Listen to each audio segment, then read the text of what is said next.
So now we're going to look at the fourth PCAP. The fourth PCAP of this set. Is there anybody here, by the way, that does not have the training material that came in for the second block, but not the first block? If so, open that fourth PCAP.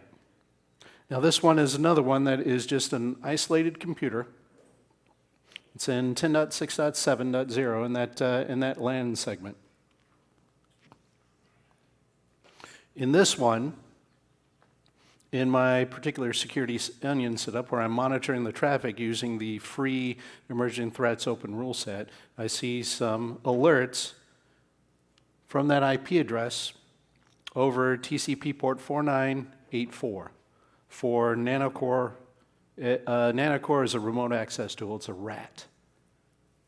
And criminals will get remote access tools, usually an outdated or illegal copy, and they'll modify them and set them up, send them out as malware to gain access to a machine. So Nanocore is one of the more popular rats that criminals will use to infect Windows hosts to either control them as a botnet, but also to steal information and whatever else you can do if you've got remote access to a Windows host. So if we open up that fourth PCAP in Wireshark and we filter on that basic web filter that we made last time in our last half, you'll find that there is no web traffic. So we're seeing absolutely nothing. Now remember, those alerts that we just saw were on TCP port, what was it? 54984. So let's use the basic plus DNS filter. If we use the basic plus DNS filter, we'll see a DNS query to 8.8.8.8, which is Google DNS. And it resolves to the IP address 194.110.84.206, right? So it's a DNS query for privatejet.duckdns.org. And it resolves to that IP address, and then we see TCP stream, a TCP stream that was started. You know, we're looking at the SYN segments. So we've got a TCP stream there. Now, if you select that TCP, that frame, that very last frame over destination port, TCP port 54984, follow that TCP stream, this is what Nanocore RAT traffic looks like.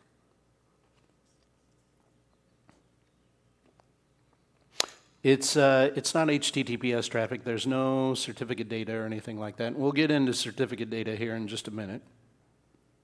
But this is a encoded or otherwise formatted traffic that is not plain text. And for the rats, whether it's Nanocore or some of the other rats that are being used as malware, this is the type of traffic that you would see. Now, for our fifth PCAP, this should be regular HTTPS web traffic. And I want to run through this real quick before we get into an example of malicious web traffic. So open up that fifth PCAP. And if any of you guys that just walked in missed the first part, I've got USB keys with the PCAPs here and a PDF file of the slideshow. But open up that fifth PCAP in Wireshark. Filter on your basic filter. What I did here was I used google.com to search for San Antonio, for a result that sent me to www.sanantoniomag.com. So if you're to use that basic filter and you look at the HTTPS host names, you're going to see Google. And if you scroll down to the very bottom, you're going to see some HTTPS lines for over TCP port 443 for sanantoniomag.com. Scroll back up to the top. Actually, before you even scroll back up to the top, we want to look at the certificate data. I want to look at what a normal certificate looks like for HTTPS traffic. So in order to find that those segments with the certificate data, I've got to filter on tls.handshake.type equals 11. Now, tls.handshake.type equals 1, that will give me frames that I can look in the frame details and find the domain, right? But now we're going to look for the certificates. Because when you have malicious HTTPS traffic, the certificate data is often unusual. And you can usually identify certain types of malware infection traffic using HTTPS by looking at the certificate data. So let's look at regular certificate data. So you're going to filter on tls.handshake.type equals 11. And you're going to select the very first frame in the results in your column display. We're going to go down and look in our frame details. And the very first one that says transport layer security, is anybody using Wireshark 2.x where they have to use SSL? Anyone? So it will read secure sockets layer. But this should be the same. We're looking for certificate, right? If you expand this one, it doesn't have TLS v1.2 record layer that shows anything with certificate in it. This is the only one that has certificate.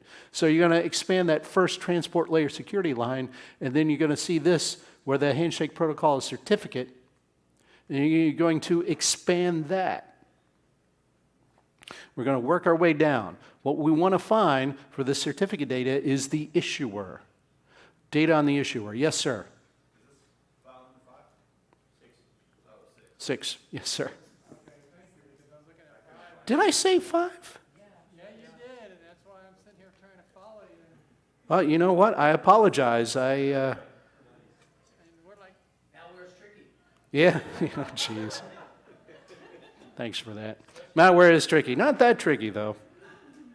All right. So apparently this is the 6P cap. I may have gotten them mixed up. So the 6P cap. Yeah. If anybody's seeing anything, note me as soon as you notice anything. If you weren't seeing www.sanantoniomag.com, let me know.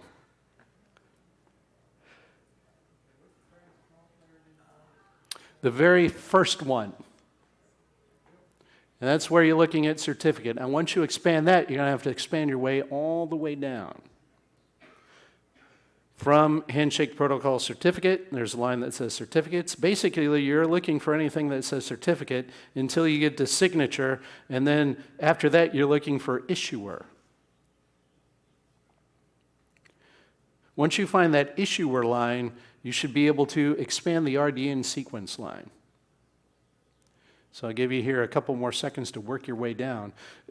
Remember, you're expanding any line that has certificates on it, or signature, or issuer. So it'll be certificate, certificate, certificate, and then signature, issuer. And then underneath the issuer, there'll be an RDN sequence that you can expand. I got this in green because this is normal. This is a normal certificate. This is the one used by Google, right? So when we went here, and we filtered on tls.handshake.type equals 11. We looked at the segments that had results for the certificate. That was the very first one. That was the stuff for google.com because I did my initial search to get to www.sanantoniomag.com through Google. So those first few results are going to be for Google. And when we look at the certificate data, we're looking at the issuer RDN sequence. You can see ID-at country name equals US. ID-at organizational name equals Google Trust Services. ID-AT- common name equals Google Internet Authority G3. Is anybody not able to find this?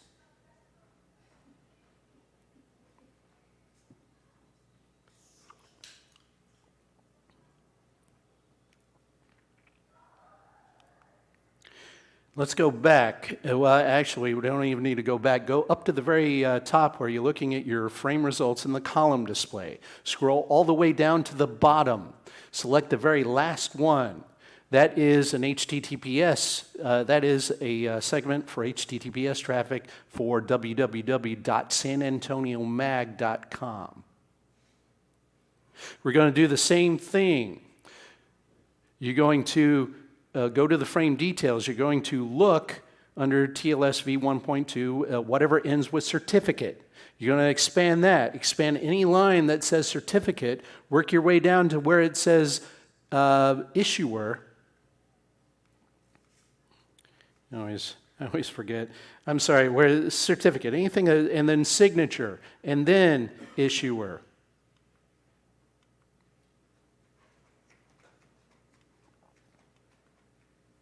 Dang it. I went too far. So look, expand anything that says certificate to signature to issuer. And eventually you'll see the issuer information, which should have this. Anybody not able to find that? Because this is the certificate that www.sanantoniomag.com uses. Right? And this is DigiCert, and I believe this is the same type of certificate that I'll use that you'll see if you were to look at HTTPS traffic, web browsing traffic, to my website, malware-traffic-analysis.net. I've got a certificate, I think it shows up as DigiCert as well. This is a normal certificate, right? People can use free certificates. For example, they set up a website for Let's Encrypt is a free certificate service. Malware authors will tend to use that as well, malware distributors, I should say. But just because something's Let's Encrypt doesn't mean that it's malicious.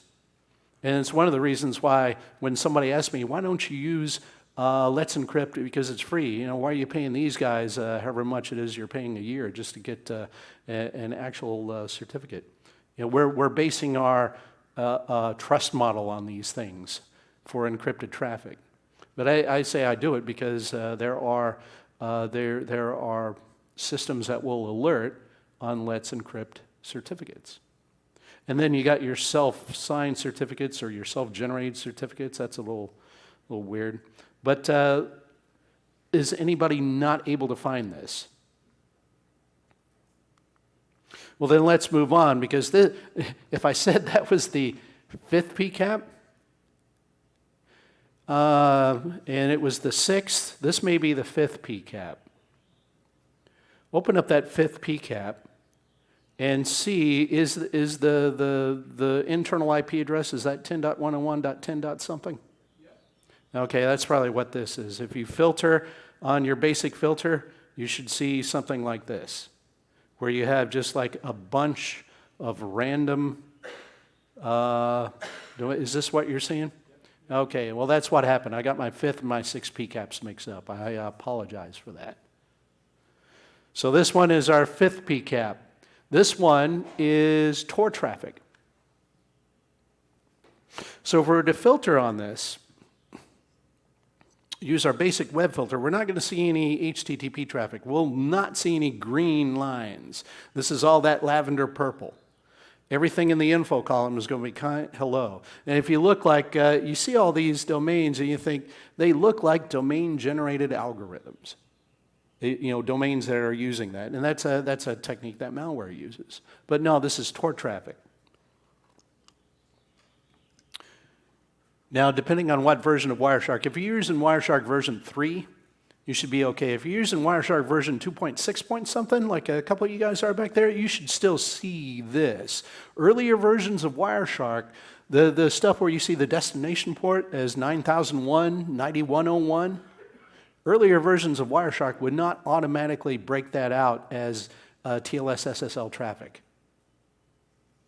Now what's happening here for Tor traffic, all these IP addresses, or most of these IP addresses, are known Tor nodes. And you'll get alerts on that if you look at that. But what's interesting is Tor traffic can happen over any TCP port and frequently does. So here's what I want you to do. On that fifth PCAP,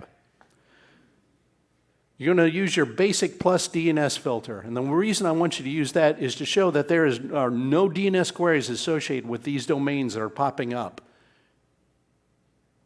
Right? They're just randomly named domains because that's how Tor traffic works. And I want you to sort you should be able to left-click in your destination port and sort by destination port, where you see the smaller number of ports at the very top, and scroll to the very top.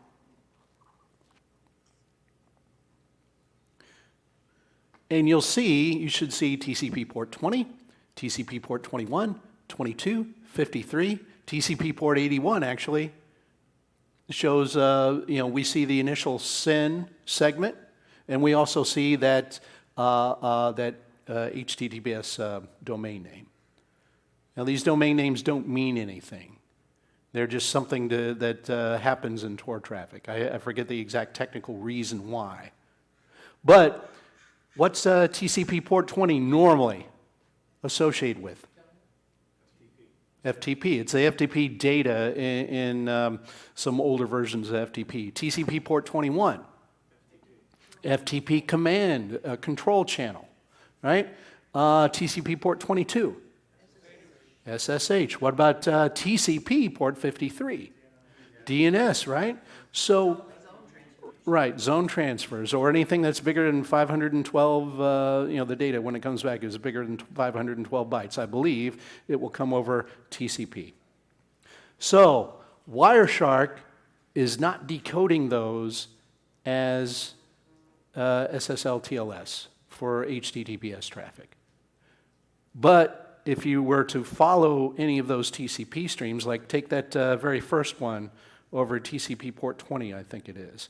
If you follow that, you're seeing information that shows that, yes, this is encrypted traffic.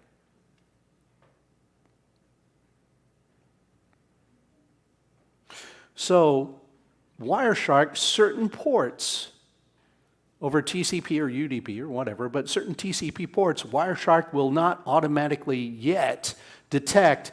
It'll do well if it's HTTP traffic a lot of times, but if there's a port like, for example, TCP port 22, which is normally used for SSH, it will not, even if there's HTTPS traffic going over that, which we will have an example, you literally have to tell Wireshark to decode it as, the associated protocol.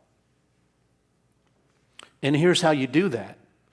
You can do analyze on the menu on Wireshark. Analyze, decode as.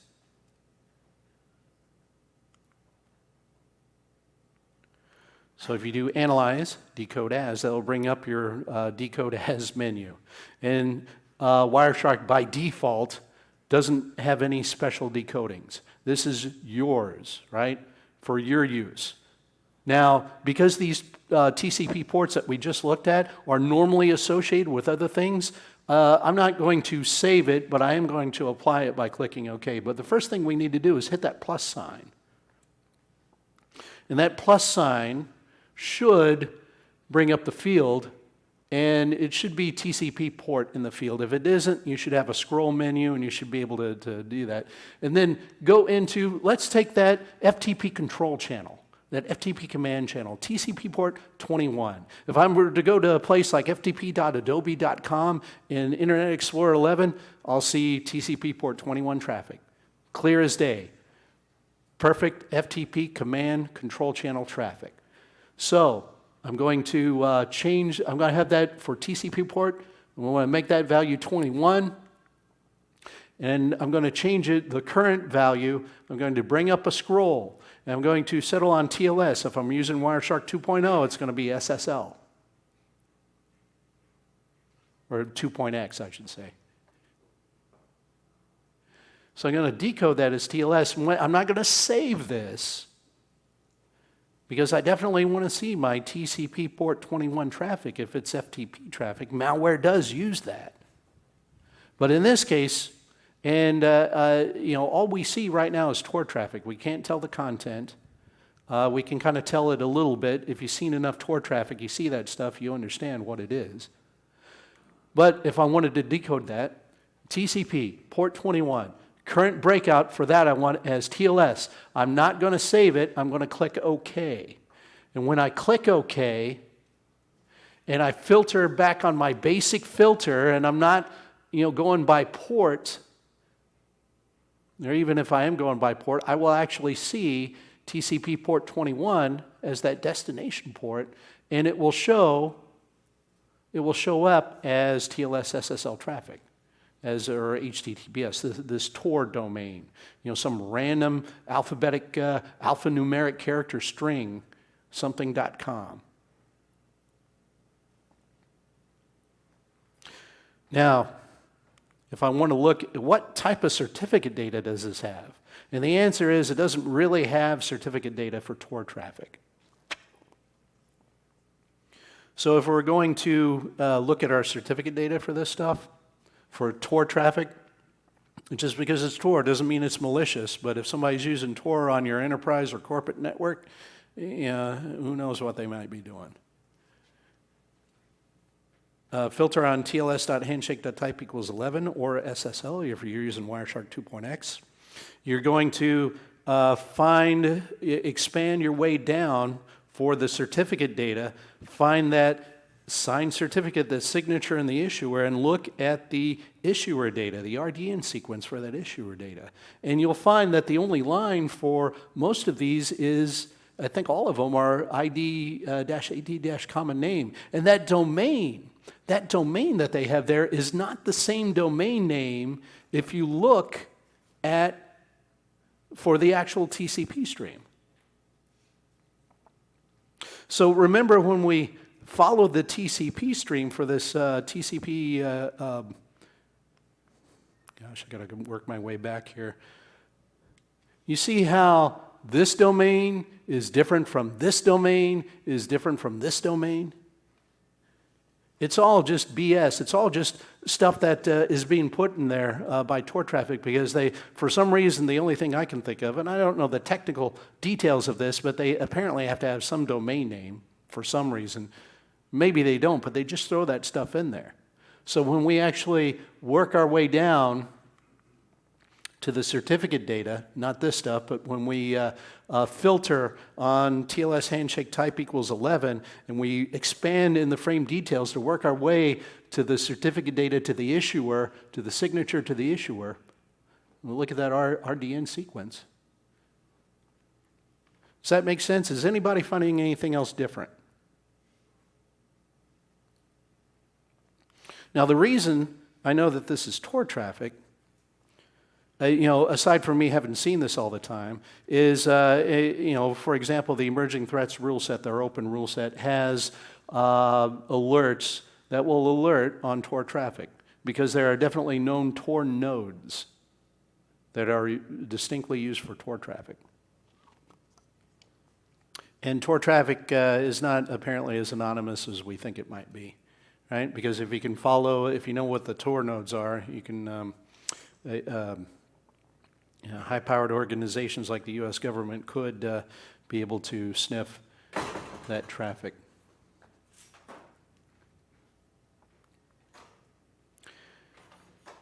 All right, well, let's look at our 7th PCAP. Hopefully I haven't messed this one up. All right, this is an Active Directory environment where the domain is robotainment.net, 10.101.10.0.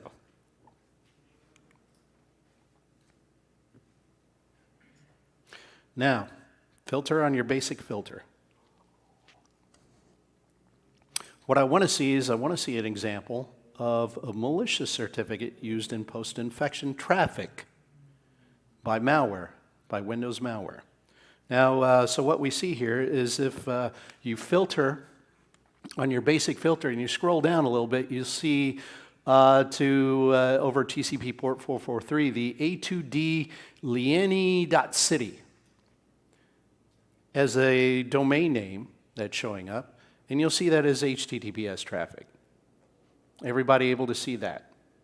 Okay, so this is what we have. Now, if I filter on TLS.handshake.type equals 11, and if I wanted to just focus on this IP address, I would use and that IP address. Or I could just focus on it, look at the source IP address in this case, because all the results are going to be for the public IP addresses for the certificate data is going to be coming back from the server. Filter on TLS.handshake.type equals 11. find one of the packets that go to that IP address, 185.174.172.245.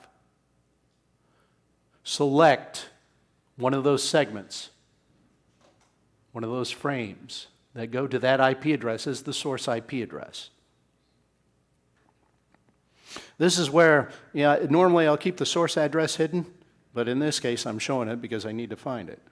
Right? Or you can make that filter, you could add that IP address to this filter. Right? TLS.handshake.type equals 11 and IP.addr equals 185.174.172.245. But either which way, you're going to find a certificate associated with that IP address for that particular domain. You work your way down to find all that, expand anything that says certificate till you hit issuer.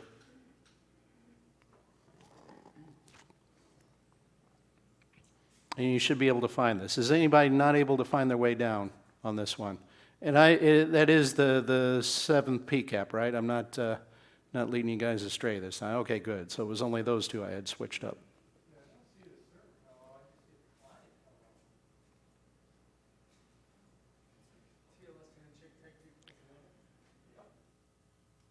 11?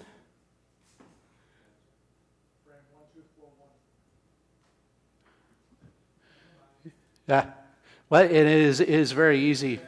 Yeah. It is very easy to forget between 1 and 11. I know that. Well, you work your way down, you can see this. Now, this is interesting. I've got these kind of highlighted in red. The country name showing up is XX. Unless there's some country where the two-letter code is they specialize in pornography or something like that.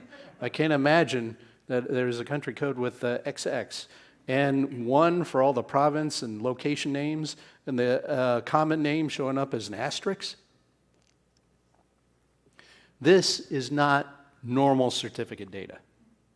So if you see certificate data like this coming from HTTPS traffic to some domain like we saw that ended in .city, some unusual TLD, that's suspicious. Now, we're at the 7th PCAP. We can submit information like this to packettotal.com. Show of hands for anybody that's heard of packettotal.com sitting here in this room today. I got 1 hand, 2 hands, 3, 4. So packettotal.com will actually give you alerts that you would see from the emerging threats open rule set. If you're to go to packettotal.com, and I've already submitted this PCAP, so if you submit this PCAP, it should come through really quick because it's already been done. And I can look in the malicious activity tab. It will show me the emerging threats. I see one policy alert that shows Windows executable file or DLL file that was downloaded over HTTP, and it shows me the IP address. And it shows ET policy, external IP, lookup domain, my IP.opendns.com and DNS. I'm not seeing many alerts there, and it still doesn't tell me what type of infection this is. It just tells me basically that I'm seeing an IP address lookup, and I'm seeing a Windows EXE. Right? I know through personal experience that this is ursnif. This is ursnif malware. But if I submit this PCAP to Packet Total, and I look and I see this thing, oh, there's a Windows DLL file. I could correlate that to whatever I'm seeing in my PCAP, and I can export objects HTTP, and I can find that Windows executable file and export it. And interesting thing is, if I look at the suspicious activity tab for this PCAP in Packet Total, the first result shows malware hash registry detection, and it gives me a SHA-256 hash. It gives me the actual virus total link of that Windows executable file or DLL file that was found in this PCAP. How cool is that? So packet total, one of the things I talked to a guy that took my lab last year. He said that was one of the most interesting things that he found was packet total. So the next few PCAPs that I'm going to review, we'll look at for packet total.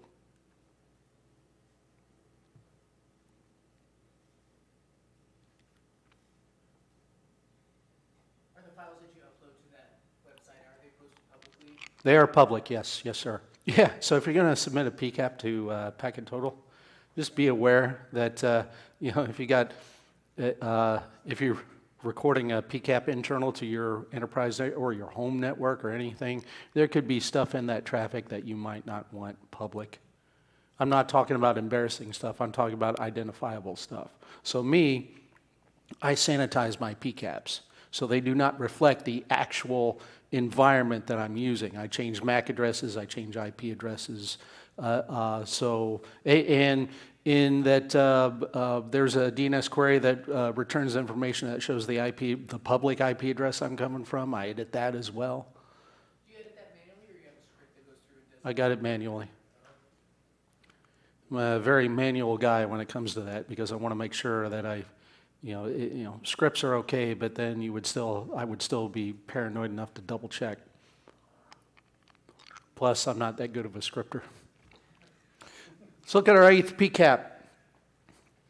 All right, this is 10.5.28.0. It's within that network LAN segment. It's not in an Active Directory environment.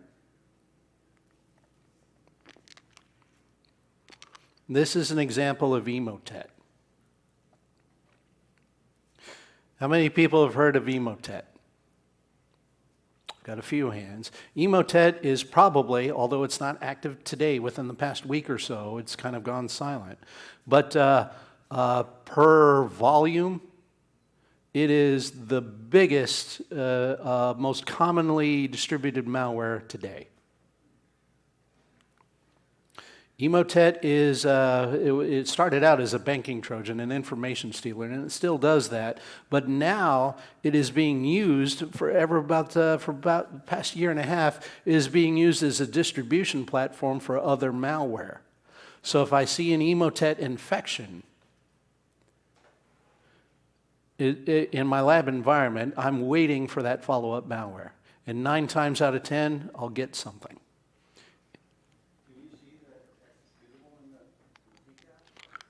We'll get to that. I can't see the follow-up executable in the PCAP because it's encoded when it's passed over the network. But I can see, for example, the Emotet executable, the initial one that comes down. This is how Emotet is normally distributed. You get malicious spam, and it either has a link to a Word document or the Word document attached to the email. There's no exploit. It's got a macro. You enable macros, it retrieves the Emotet executable from some hosted website. These are usually legitimate websites that have been compromised and they're hosting the malware. Same thing with here, they're hosting the Word docs. And then the Emotet will do post-infection traffic over HTTP, but the content will be encoded or otherwise encrypted.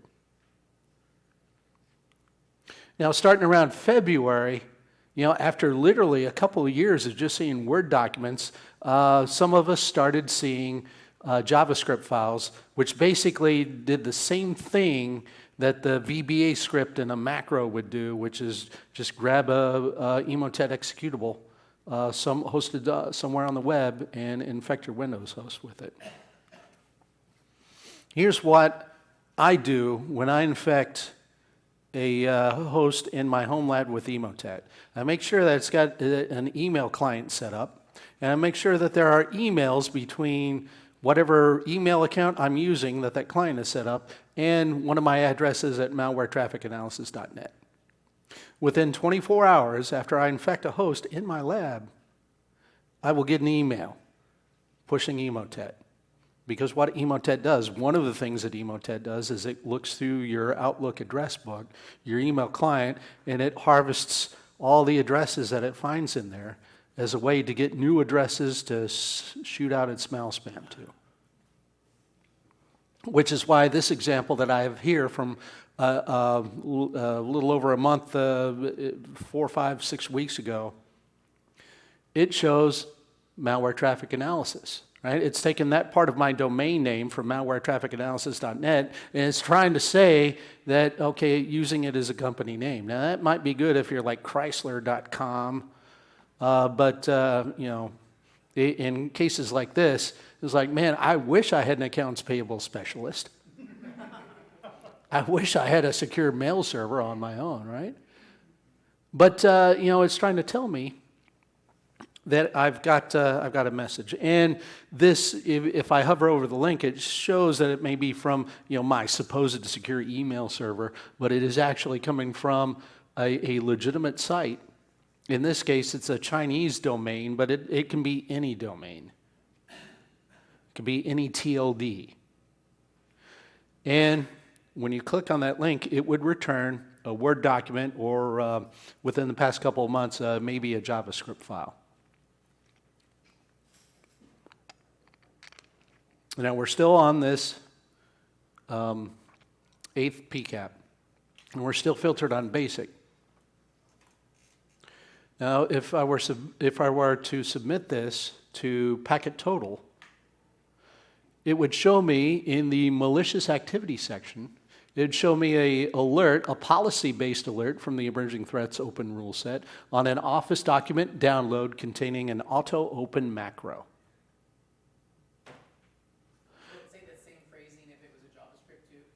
No, it would not. This one, the PCRE for that alert on the network traffic is specifically looking for that. The one time I did it and I got JavaScript back, it was definitely a different alert. I can't remember what it was off the top of my head though. And you see an alert, and you know, we got the IP addresses, so we got our alerts that show that there was an Office document with a auto-open macro and a executable or DLL file. If you look at the suspicious activity tab, you scroll down to the bottom, or scroll down a little bit, you'll find that it says that there was HTTP traffic over TCP port 22. Now, if you're filtered on your basic filter, you're not going to see that show up, even though it's HTTP traffic, because it's over TCP port 22, and Wireshark will not automatically decode any TCP traffic over TCP port 22 as HTTP, even if it is in this case. So if I were to filter on TCP.port equals 22 and TCP.flags equals 0x0002, so I want to see just the SYN segments over TCP port 22. The first thing I'll notice is I'll see that SYN, I'll see a retransmission. If I were to follow this TCP stream, I would see what looks like an unsuccessful attempt to connect with that server on 183.99.206.228 over TCP port 22. Right? I see it again, and then I see 3 other examples where the SYN packets are not SYN segments are not followed by any retransmissions. So what I'd like you guys to do, if you type this in and you're looking at this this display, does that make sense while I'm talking to you? If you were to follow any one of these segments here and follow that TCP stream, you'll see an unsuccessful attempt at a TCP connection, just like I said. Now, what I'd like you to do is follow this last frame that's listed here, this TCP SYN segment. Follow that TCP stream and you'll see what clearly looks like HTTP traffic, right? It's a little odd. This post data is a little odd, right? It's an HTTP post. It's got data that looks like it could be base 64. And then you scroll down. In this case, it's 148 bytes. It's encoded, whatever it is. The first ones that were failures were that reaching out to command and control servers that have Yep. been taken down. Either been taken down or are offline or are not, or are just not accepting connections. And you'll see that a lot. If you're actually before we get into this, if you're just to use your basic plus filter, you'll see other IP addresses and TCP ports where there were connections attempted to be made. That just showed us what was happening over TCP port 22. I see. Should be 22.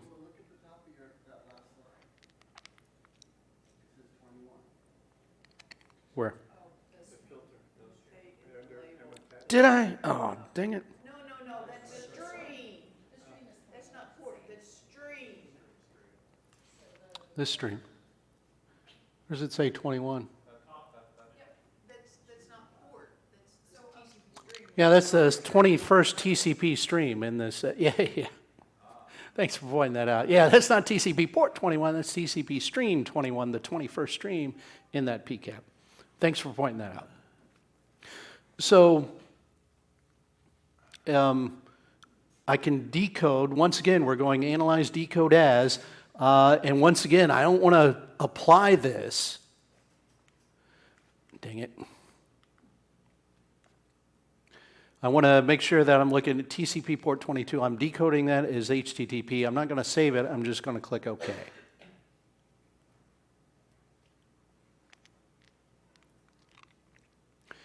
And then when I go back to my basic filter, I can see the HTTP post requests that are going to TCP port 22. Have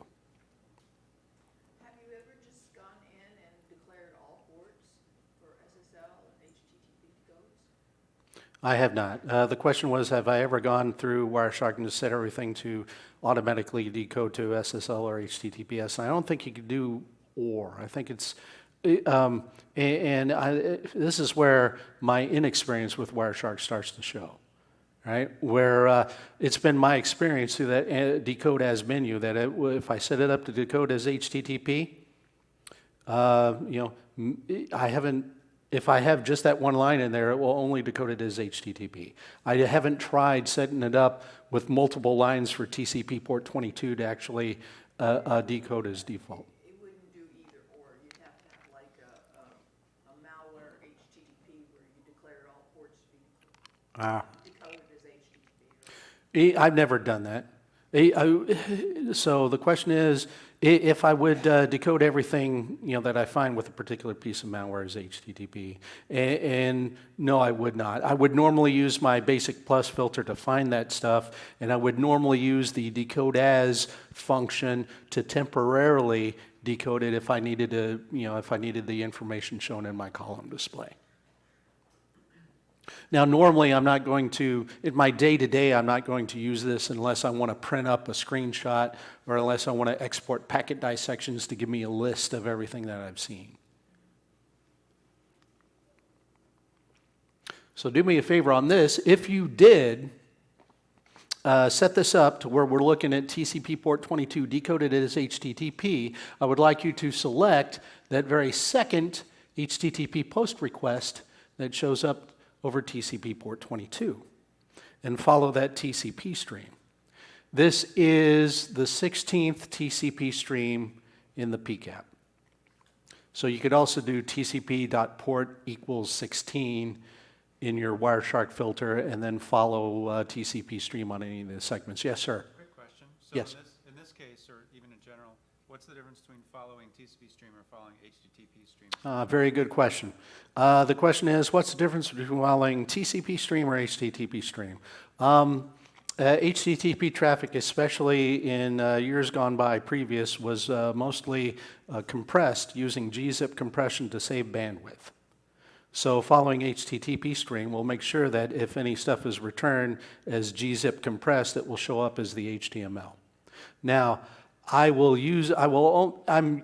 my habit is I'm focusing on the HTTP headers, so they're not gzip compressed. It's only the content. So I will always follow TCP stream unless I need to see the HTML for a gzip compressed web page that is returned. But that is a good question. Thank you for bringing that up because I forgot to mention that. Normally I will at least cover that. But we're looking at that second HTTP post request, the TCP stream over TCP port 22.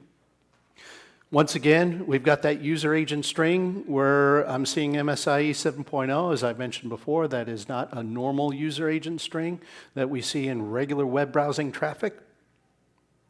And the content type is showing us text.html, character set UTF-8, and it is obviously not text. If I were to follow HTTP stream in case this was somehow gzip compressed, I'd see the same thing. And the content length is about 943 kilobytes. Now what's happening here is more data is being sent to the infected Windows host. Ideally, if I see something like this, I think, oh, it sent additional malware. Now I was using a VM when I did this, so maybe additional malware was sent, and maybe that malware was just VM aware and it didn't run and deleted itself. But I literally, when I see follow-up malware, this is how follow-up malware is delivered by Emotet, is through HTTP traffic, but the content is encoded. It's decoded when it gets to the infected Windows host.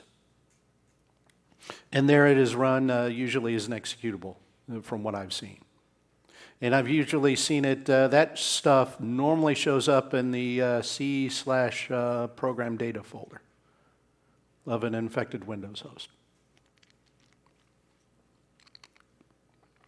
Now, once again, we can export this, this associated Word document. We can export that executable based on the information that we saw in Packet Total, where we saw those alerts and the associated IP addresses for that alerted on a Microsoft Office document with an auto open macro and the exe or DLL.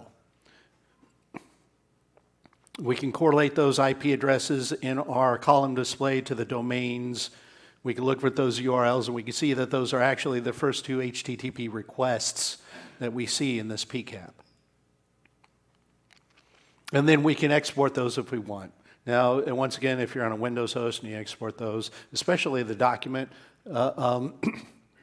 just be very careful, but odds are some of you already have tried that, and it would be automatically deleted by Windows Defender or whatever Windows is calling itself, the antivirus endpoint solution on Windows 10. Let's go back to another PCAP. That is using pizzajukebox.com. Pizza Jukebox. Do you like the taste of pizza? Do you enjoy the soothing music from a jukebox? If so, come on down to pizzajukebox.com. We'll treat you right. So, we'll open that 9th PCAP in Wireshark. We're going to filter on our basic filter. Now, as you can see from the title slug there, this is an info stealer using SMTP.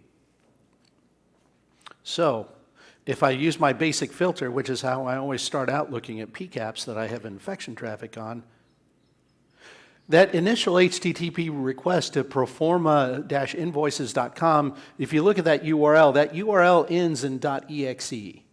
Are you guys seeing that? Anytime I see an HTTP request that ends in .exe, I'm a little suspicious, right? Even in normal traffic. Not to say that a Windows executable is inherently malicious on its own, but anytime I see that, I'm wondering what that could be, right? I'll follow that TCP stream, take a closer look. Or better yet, I'll export it. You know, I'll be in a Linux environment, MacBook or Debian or whatever, and you know, I'll get that SHA-256 file hash and I'll run it against VirusTotal and see what VirusTotal tells me. Now, if I do submit this PCAP to Packet Total, it shows that I have an exe or DLL sent over that IP address that was in that first HTTP request that ended in .exe, right? So the alert only shows that it's a Windows executable file, but I do see other alerts that say ET Trojan, Hawkeye Keylogger, SMTP Beacon.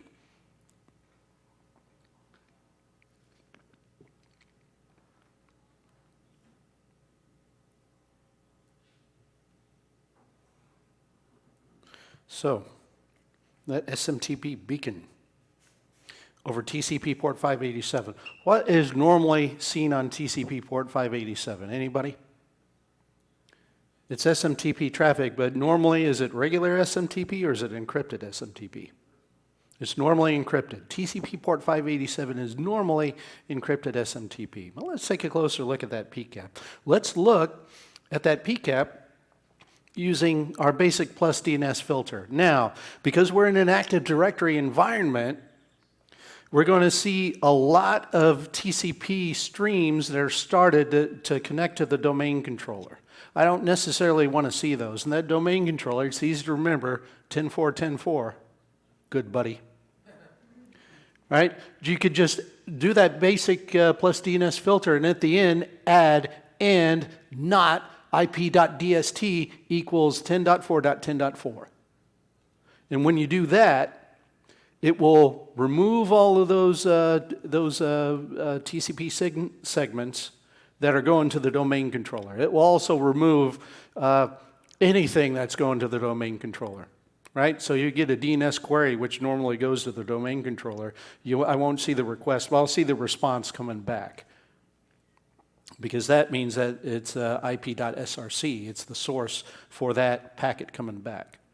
So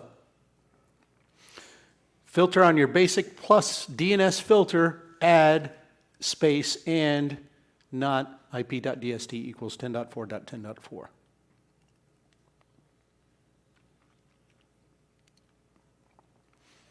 I'll give you a second to type that up. If you scroll down to the end, what we see is we see a DNS query response that's coming back from the domain controller to this Windows client for macwinlogistics.in, right before every TCP SYN segment over TCP port 587. And it resolves to the same IP address that we're seeing that TCP port 587 traffic go to.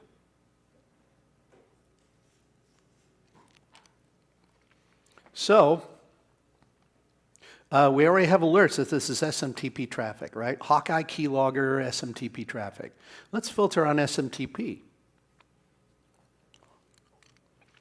Filter on SMTP, so I've kind of hidden everything except the destination IP, the destination port, and the info column. And that will show the SMTP commands that are showing up.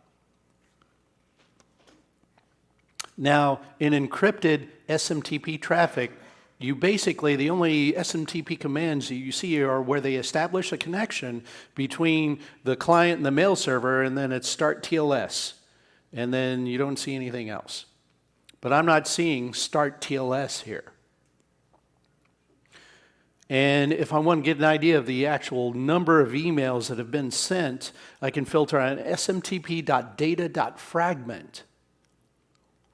When I do that, and I look at the time, it looks like every 10 minutes, there's an email that's being sent from my infected Windows client to this mail server, this macwinlogistics.in or whatever, and it says it's from sales.del@macwinlogistics.in. What's the subject? I can't see it up there. What's the subject line? It's a base 64 string. It's encoded, right? Tell you what, filter on smtp.data.fragment. Find that very first frame in your results in your column display. Follow the TCP stream for that. Now, what's interesting? You see the EHLO Beijing-5CD1-PC. That's the actual Windows host name of this infected Windows host. If you actually look at NBNS traffic and get that information, or the Kerberos.cname string to get that information, you would find that that matches. Oh. So you see, this is why we don't, we moved to encrypted SMTP traffic, is because I can look at this traffic and I can look at the login information. And all this is a base 64 string. I can convert that from a base 64 string to ASCII, and I would have the user account name and the password information. Now we scroll down a little bit, and we'll see the subject line. Now this subject line is in UTF-8. But when it shows up, it's formatted in a particular way in the subject line as base 64 code. So if you look, it says question mark UTF-8 question mark dash, or question mark B, question mark. So after that second question mark to the last question mark at the very end, this is all one base 64 string. I can select that. From that second question mark to that third question mark, all that is base 64 code. I can highlight it and select it and then copy it. Copy and paste that bad boy. I always go to ASCII2hex.com. And I paste it in the base 64 field, and I convert, and here's the ASCII string. That's the subject that would show up in an email using that subject line. Hawkeye keylogger, reborn v9, password logs, roman.mcguire/Beijing-5CD1PC- the public IP address.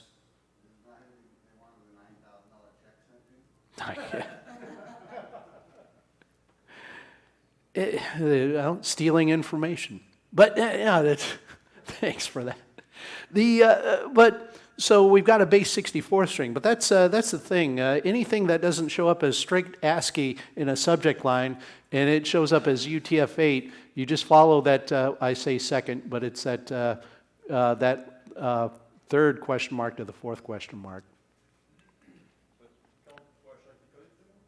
Pardon? Well, this is how a quick way I could just highlight it and copy and paste it into my web browser to ASCII2hex.com and decode that base 64 string. Depending on your environment that you're working in, you could probably do, like I know a MacBook can decode, there's a command to decode base 64.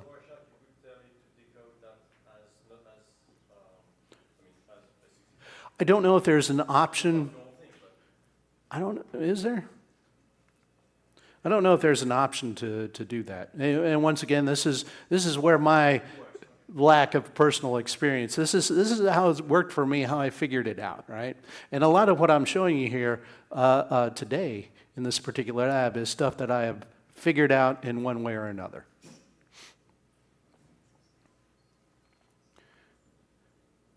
Now we can select the message text, which is everything that starts right here where it says SFG, highlight all of that, go off to the very bottom and you can copy and paste that.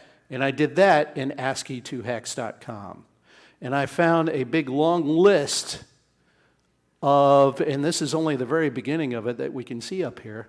And in the PDF file, it got messed up. The font got like shrunk down considerably. But it took my AOL login from one of my browsers. It took the Outlook login. Any usernames and passwords I could find in any of the applications. Right? And what that subject line said? It was password logs in the subject line that it said when we decoded that. And now we can see, now once again, that public IP address was not the real public IP address that I came from. It's one that I use. I got to match it up because I can't do different character lengths. So, but the same thing with that username and password. Yeah, go to AOL and try that. It's not going to work. I've either changed the password or I've edited the base 64 string to do the content just to sanitize these PCAPs. So I'm not giving away my real environment. Yes, sir. Did you have a question? How did you know to stop copying before the question mark equals? I just figured it out. Trial and error. Is question mark not a valid base 64? Question mark, I don't know if it is or not. I don't think it is. No, base 64 string does not always end in equals equals. So that's not always a reliable indicator. Ah. Okay. Gotcha. Equal signs for padding at the end. It could be 1 or 2 or none. So, and I definitely have seen all three of those options. Now, remember we talked about that EXE in this particular PCAP? This is the Hawkeye keylogger if I were to export it. And, I could get that SHA-256 file hash. I don't even know if you were to try it today if it would still work or not.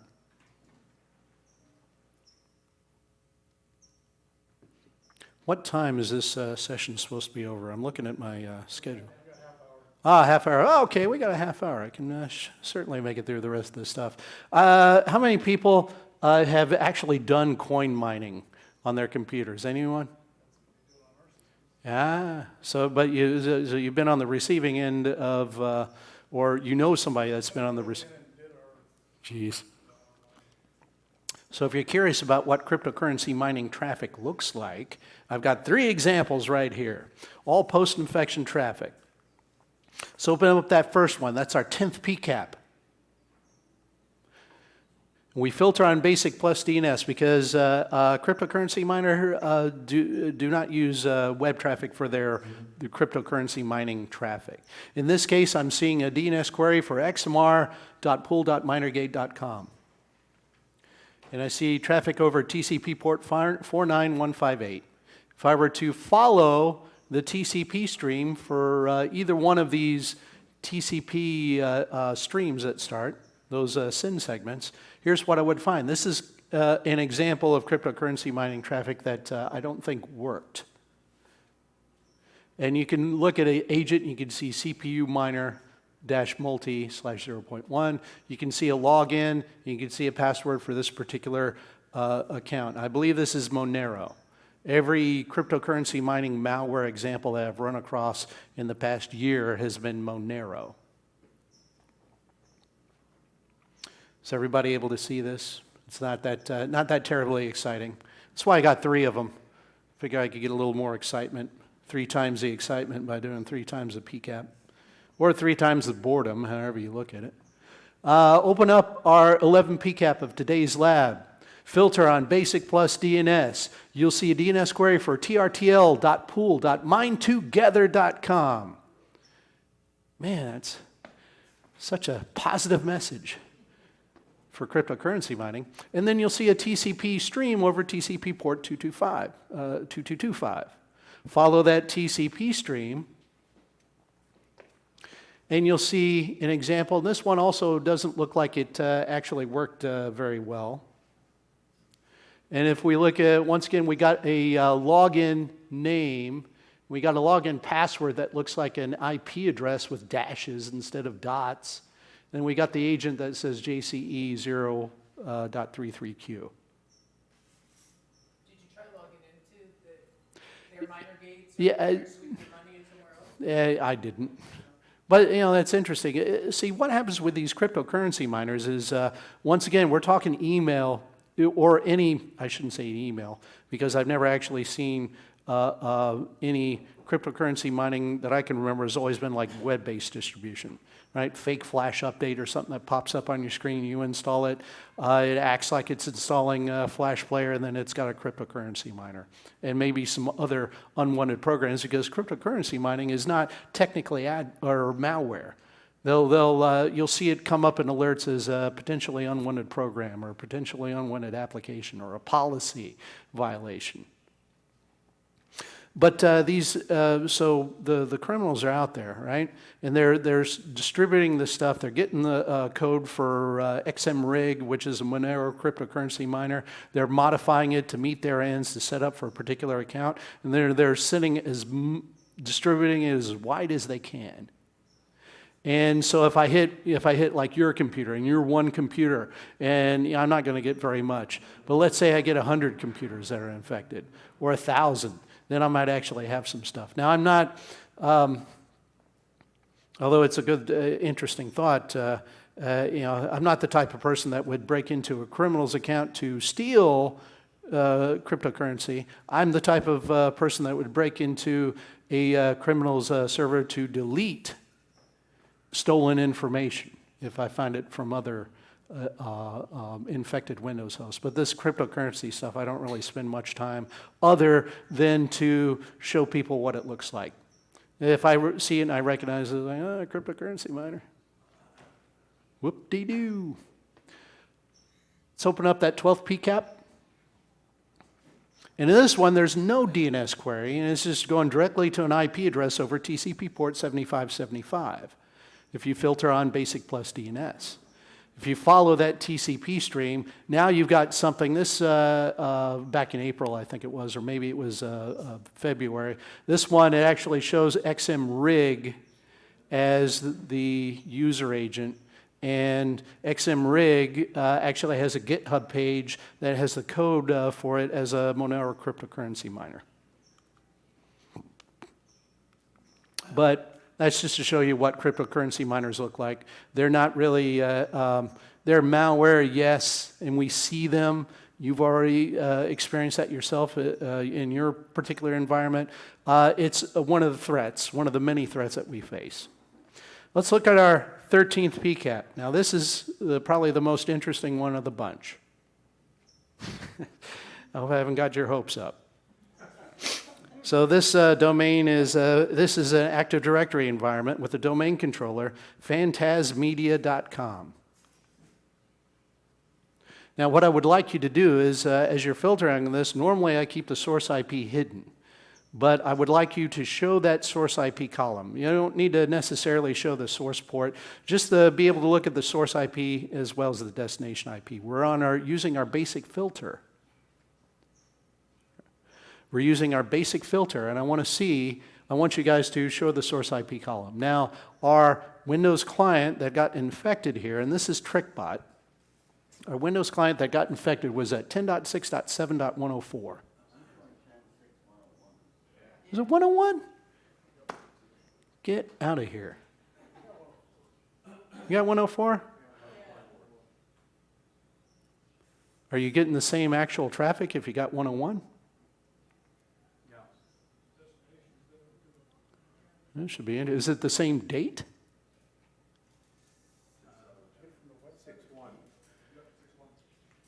6-1. So did you get, man.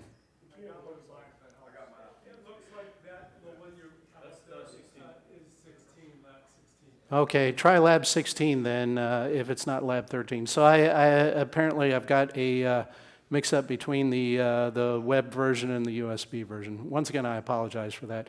I was putting this together yesterday, and I was like, oh, I got to rearrange this. And so apparently I didn't rearrange it well enough.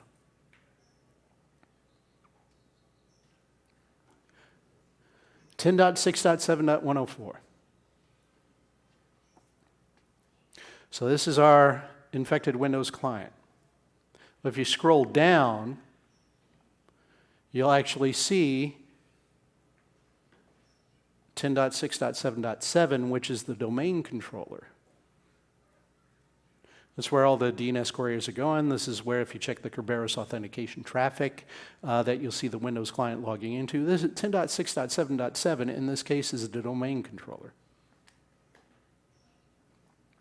So Trickbot is one of those pieces of malware that will try to move laterally through a domain controller. So the idea is you get an infected Windows client and a vulnerable system and a vulnerable environment, and it will infect the domain controller using a version of the Eternal Blue exploit for SMB. Here's how a Trickbot infection normally happens. Almost always, I've seen it initially distributed through malicious spam. It has an attached Word document or some other script-based file that it uses. The document would always have a macro. And so you'd be using VBA script in the macro to get that Trickbot executable, or you would be using JavaScript. Now, sometimes what I've been seeing lately since the beginning of the year is sometimes I'll get, it's something called BOCBOT or ISID, which an infection which will automatically grab a Trickbot executable. So we have yet another example of malware that's being used as a distribution platform for other malware. But however that Trickbot executable gets on the infected Windows client, you'll see an HTTP request, usually for something.png, and that's the Trickbot that will be used to spread using the Eternal Blue exploit for Trickbot to infect the domain controller. Hopefully this diagram makes sense. Now, if I wanted to see the objects being exported, being sent over SMB, I can do file export object SMB and get that SMB export object list. And if you look at the host name, what's interesting is phantasmedia-dc is the domain controller for this particular environment.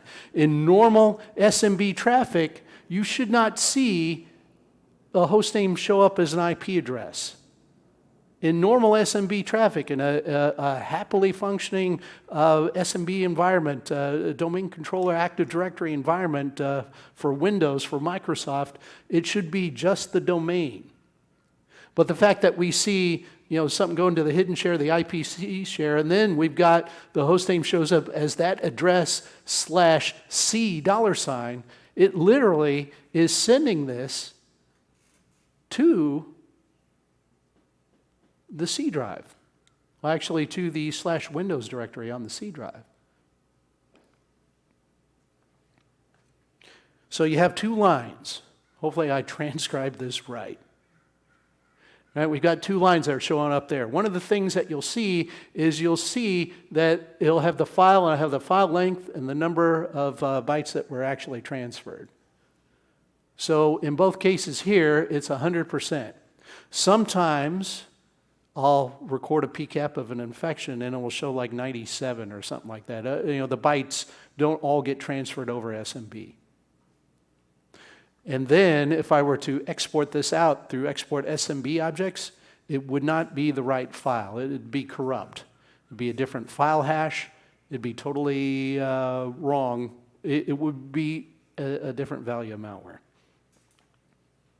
Now here's another trick that I use for not just Trickbot, but any malware. Any Windows executable or DLL file, if it's passed over regular HTTP traffic unencrypted, or even if it's not HTTP traffic, if it's just unencrypted as it's transferred over, it will have the string. Remember how I said this program cannot run in DOS mode, or this program must be run under Win32? Well, if you look for IP contains, and because you got a space in there, you got to put quotation marks on the end, this space program, and it's case sensitive, so it's got to be a capital T. I can see the number of frames that show up with this program. So I'm counting 1, 2, 3, 4, 5, 6, 7, 8, 9, 10. Two of them over TCP port 445 from the infected Windows client at .104 to the domain controller at .7 over TCP port 445. Yes, sir. So that would be some clear text content that's within a binary, like the header Yes. binary. Yeah, I should say, not any, but most Windows executable or DLL files, even if they're packed, they will still have a text message that will show up as a string if you look at that binary as ASCII.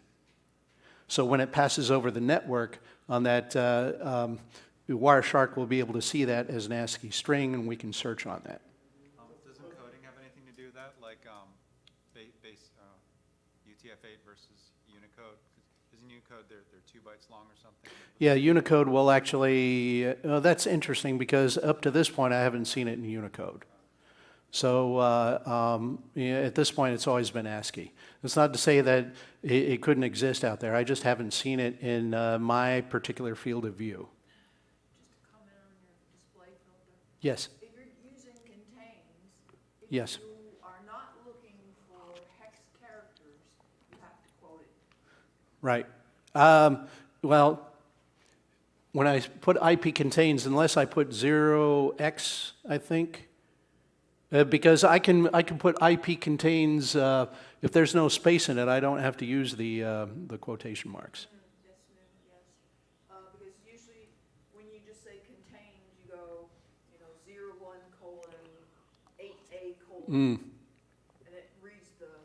Gotcha. So you're looking at IP contains by using hex characters, which is I've used that before. I don't normally use it on a regular basis at all. Not with the type of stuff that I'm looking at. Normally, I'm looking for strings, ASCII strings, and this is how I would do it.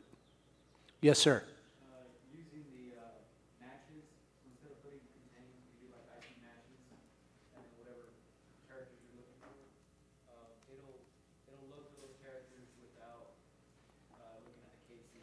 Oh, so if I use matches instead of contains, I don't have to be case sensitive. Okay. Well, it's very nice. Thank you for that tip. I will remember that for future versions of the workshop. So if I use matches instead of contains, I can do the same thing, but I don't have to worry about case sensitivity, which is good. Now, so this indicates that there are quite a few Windows executable files, or DLLs, that are in this PCAP. Now let's go back to filtering on basic, and I'm not going to worry about the source IP now. I just showed that source IP column just to show you guys that, yes, it went from the infected Windows client to the domain controller. And we could export that stuff out. But what's interesting is you'll see HTTPS traffic over TCP port 447 and 449. That's typical for Trickbot. Now what you don't see is you don't see a host name in here. And that's because in HTTP traffic, when you see an IP address, if it goes directly to an IP address, there will be a host line that shows that IP address. If you've got HTTPS or SSL or TLS traffic that's going directly to an IP address, there is no domain name, but there is nothing requiring an IP address to kind of sit in that field or however it's being used. So if I got HTTPS traffic going, whether it's malware or whether it's normal, legitimate HTTPS traffic that's going to an IP address as opposed to a domain, there will be nothing here. It will be blank. Does that make sense to you guys? It's something it kind of puzzled me at first. I'm like, oh, where's the IP address? I'm normally used to seeing IP addresses in HTTP if it goes directly to an IP, but that's because HTTP headers include a host line that has that IP address in it. Now, what I want to do is we've got some HTTPS traffic that we can look at the certificate data. So let's filter on tls.handshake.type equals 1. And in this case, TCP port equals 447 because I want to look at the certificate data for, dang it, I put 1, didn't I? So I made that mistake that the other gentleman made earlier, right? I put 1. His mistake was not hitting enter after he put it in the display filter. Oh, did it? Okay, my bad. So TLS handshake.type equals 11 and TCP port equals 447. Select that very first frame in the results in your column display, and then go down and expand everything that says certificate down to issuer, and we should be able to find this data.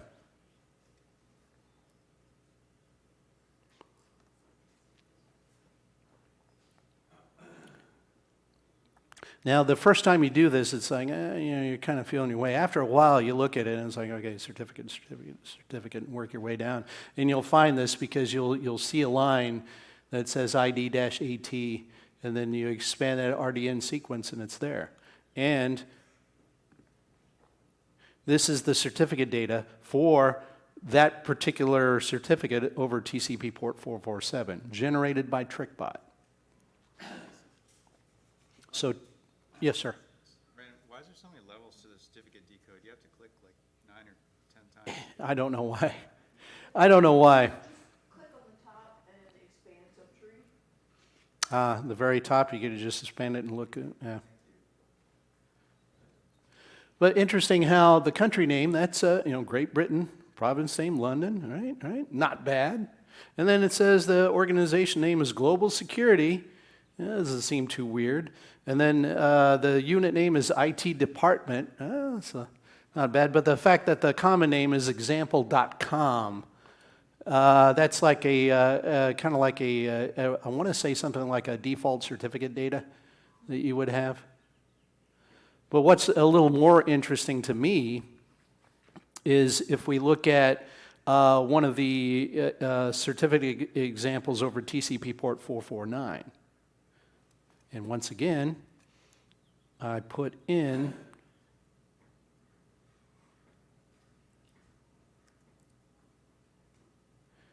so basically, I'm going to have to make sure I fix this slideshow when I get done. the PDF copy that you guys have. So, once again, we're going to filter on tls.handshake.type equals 11 and TCP port equal 449. You're going to select that very first frame in your column display. You're going to expand your way down to find the data.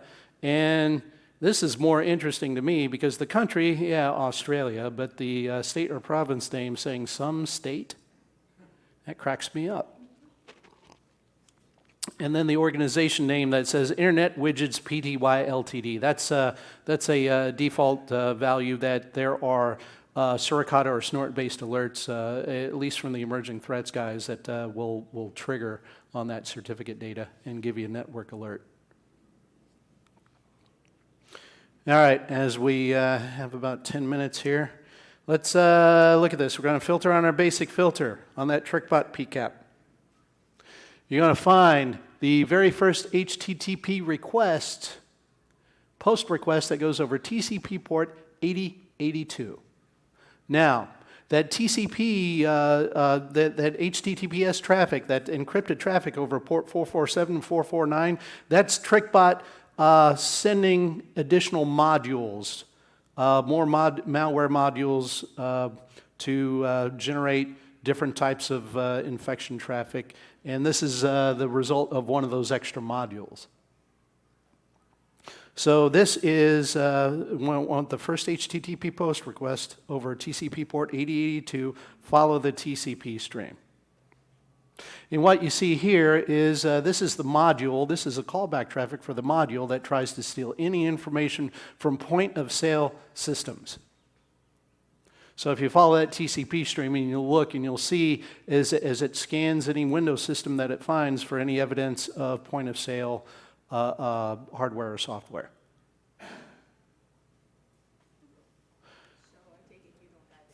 No, I've thought about it to see if I could kind of get a hold of something for cheap just to test it and see what it would look like, but I haven't done that yet.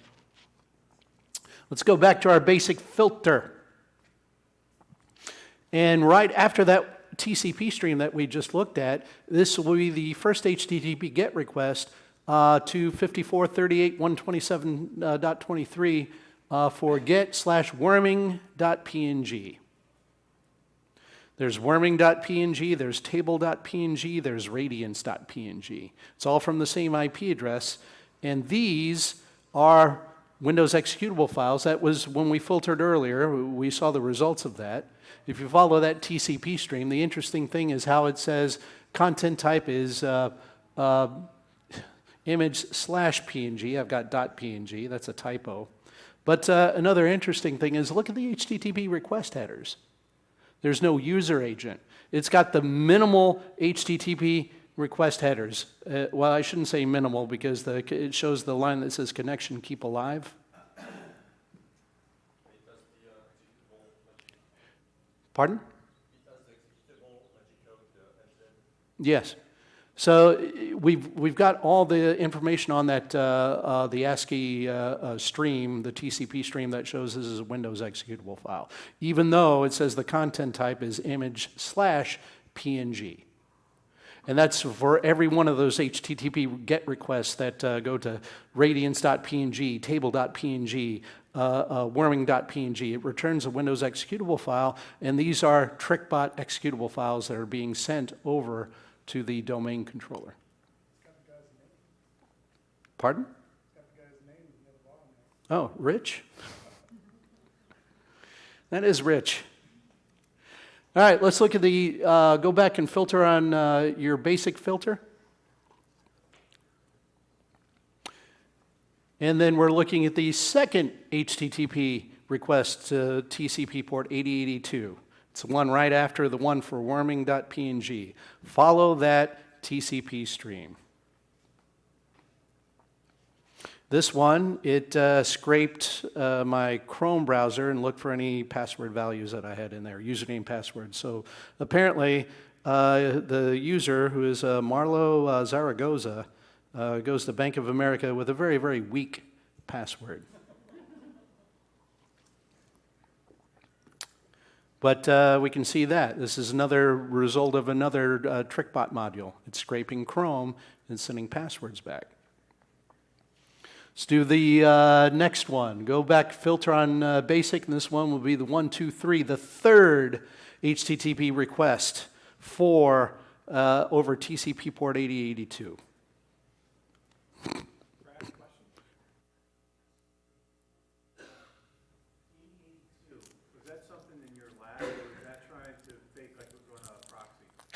No, that's typical for a Trickbot. It specifically uses that TCP port. So if I were to put this malware in a online sandbox, it'd do the exact same thing. One of the things I've learned is a port number means nothing. This one, I got my Gmail account set up for Marlo Zaragoza, and you can see that it's scraping my Outlook passwords. Yeah. Not only is it a weak password, this fool is using the same weak password across accounts. Go figure. Filter on HTTP, I'm sorry, filter on your basic filter. Scroll down a little bit. We're looking for the 1, 2, 3, 4, fifth one down to TCP port 8082, right before HTTPS traffic to ident.me. Follow that TCP stream.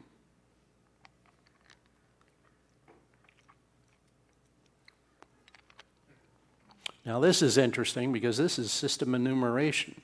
So if you follow that TCP stream, the first thing you're going to see on this infected Windows client is a list of running system processes. If you scroll down, you'll see information about this particular infected Windows host, the serial number, the install date and the last boot up time are always screwed up because they show 1899. And I know Microsoft wasn't around then, to my knowledge. I don't even think Bill Gates had been born. It's got system RAM. It's got, as you scroll down, you see all this information about that Windows host. And when you go back and you filter on your basic filter and you look for further HTTP requests over TCP port 8082, you'll see that do the same thing for the domain controller. Instead of in that HTTP request line, you'll see for these, you'll see if you look at it, it says in the post request is /TIL5/Zaragoza-win-PC, right? But the ones after this particular one are for the controller, and it should show whatever the domain name is -DC instead of Zaragoza-win-PC.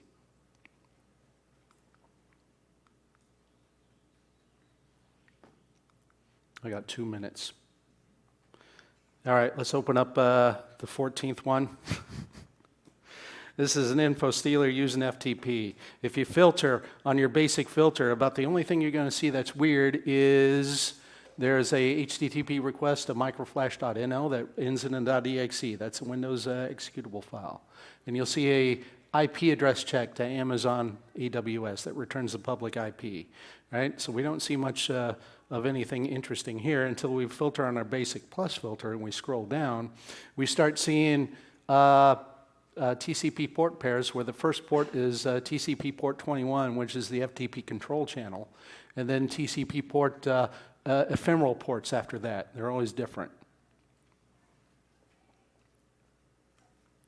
If you filter on basic plus DNS and you scroll down, and you'll see there's a DNS query for working-home from-home.ga, and then the IP address is the same IP address they use to generate this FTP traffic, those TCP streams that we just saw. We can filter on ftp.request.command or ftp-data to get a good look in that info column of the flow of events. This shows a username and password that at the time that this happened in February of this year, I used that. I did fire up FileZilla. I did log in. I found about 10 infected Windows hosts other than my infected Windows PC, information stolen from it. And I deleted it all. Brad? Yes? Will that expert filter only look at ports 20, 21, and whatever? Will that look on every port, in the whole capture, or just the... I'm not sure because there could be other ports. Well, for the FTP data, it's going to look at any port. For the FTP control channel, I think maybe it does, but every event FTP malware that I can remember in recent memory has always been for the control channel, has always been over TCP port 21. And that takes us to the end. Thank you guys. You can follow the rest of it